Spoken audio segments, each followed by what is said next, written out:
Ụmụndụgba Community Ireland presents Ụmụndụgba Day 2024.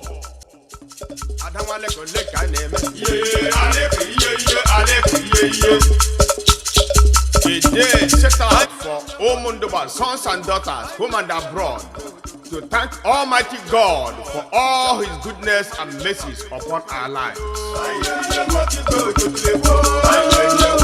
Date, Saturday, 28th of December 2024. Time, 2 p.m. to 2 a.m. Venue, Grandview Arena, Clondalkin W22. Activities include. Hey! By again to listen now. Adhawa lekruwo benigwe.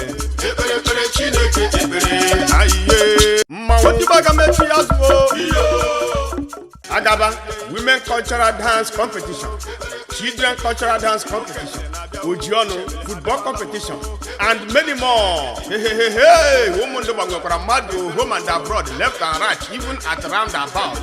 And never you forget that the live music will be supplied by Reggae Messiah and his Narrowgate Musical Band, Dublin branch. Signed, Mazi Okeiwa, Reggae Messiah, Nwandi Ụmụndụgba, Mazi Chimezie Ọnụchukwu, Emetumba Hudike 1, Kendi Ụmụndụgba, Mazi Chigozie Ezi, Oputobi, and Kendi Ụmụndụgba. I tell you, this is going to be as great as usual.